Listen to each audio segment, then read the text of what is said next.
In a quiet corner of Providence, Rhode Island, inside a small, unassuming courtroom known for its warmth and compassion, a 96-year-old man walked carefully toward the judge's bench. His back was slightly bent, his steps slow but steady. The wooden floor echoed under his worn shoes, and the courtroom fell silent.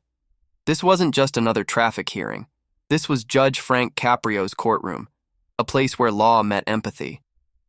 The old man had received a speeding ticket, a minor infraction most people would simply pay and forget.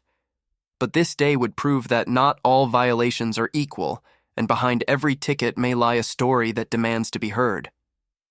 The man, dressed neatly and holding his cap, looked up at the judge with a mix of humility and exhaustion. Judge Caprio leaned forward, his familiar warmth cutting through the courtroom's formal air. "Good morning, sir," he said gently. "I see you've been cited for speeding. Can you tell me what happened?" The old man's frail voice trembled as he began to speak. He said he had been driving his son to the hospital for a cancer treatment appointment. His son was battling the late stages of the disease, and every minute mattered. "I wasn't thinking about the speed," he said quietly. "I was thinking about getting him there on time." The courtroom grew still. Even the hum of the air conditioning faded. Everyone, the clerk, the officers, the spectators, felt the weight of his words. This wasn't about numbers on a radar gun.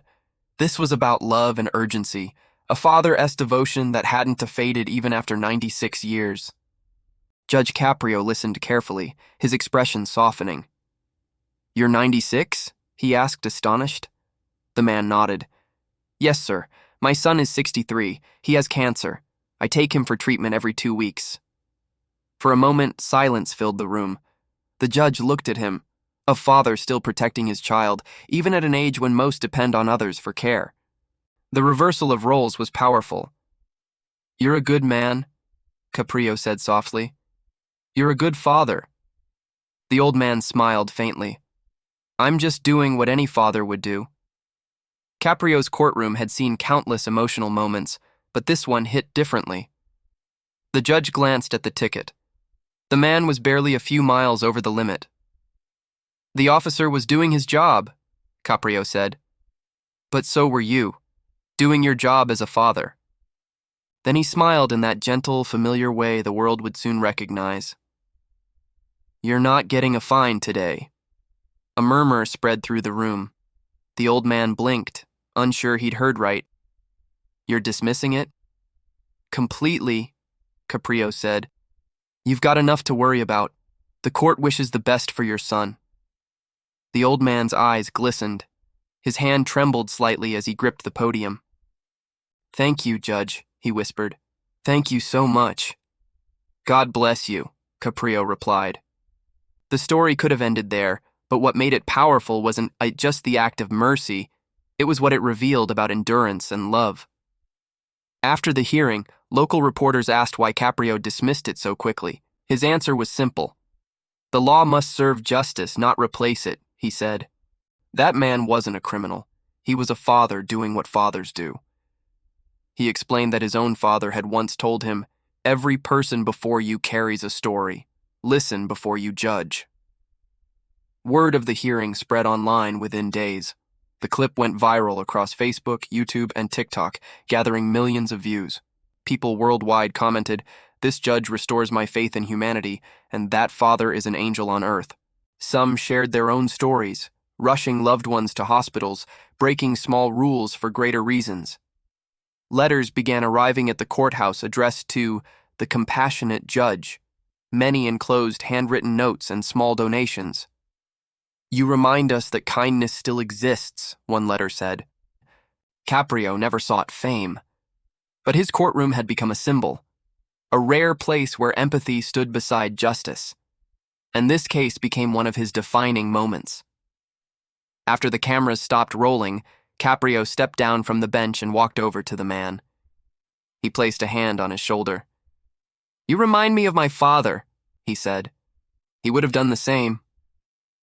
The man smiled. "Your father must have been a good man." Caprio nodded. He was the best. As the man left the courthouse, people stopped him to shake his hand. "Your story made me cry," one woman said. He looked surprised. "I didn't mean to make anyone cry," he replied softly. "I just wanted to get my boy to his doctor." That humility was what made the story unforgettable. In a world quick to punish and slow to listen, that day in court reminded everyone that compassion is a form of justice too. A few weeks later, Caprio received a handwritten note from the family. "Dear Judge," it read, "you didn't just dismiss a ticket. You gave my dad peace. He felt seen and respected. Thank you for understanding." Caprio smiled as he read the letter. "That's all I ever wanted," he murmured. To him, the courtroom wasn't just for rules. It was a place to restore dignity. Every person had a story, a fear, a hope. Taking 1 minute to listen could change everything. Months later, the clip resurfaced again. Judge Caprio's kindest court moment. News outlets replayed it, and celebrities shared it, calling him America's most compassionate judge. One comment read, "This is what real justice looks like." Another said, "We need more judges like him." But Caprio didn't care about praise. The real legacy was the change it inspired. Police officers began asking more questions before issuing tickets. Teachers showed the video in class to talk about empathy. Other judges referenced it when discussing moral discretion. Over time, it became a symbol, proof that justice can be merciful, that rules can serve hearts as well as order. When that hearing ended, the old man walked outside into the sunlight. His son waited in the car, pale but smiling. "How'd it go, Dad?" he asked. "We're good," the old man said softly. "We're all good." As they drove away, he didn't think about cameras or fame. He thought only about getting his son to treatment, to another day, another chance. In that moment, the world seemed lighter. Back in the courtroom, Judge Caprio returned to his bench, ready for the next case, ready to listen, ready to understand. In a world obsessed with punishment, his courtroom remained a sanctuary of grace. And long after that day, the image of a 96-year-old father standing humbly before a kind-hearted judge continued to remind millions that sometimes the most powerful verdict is compassion.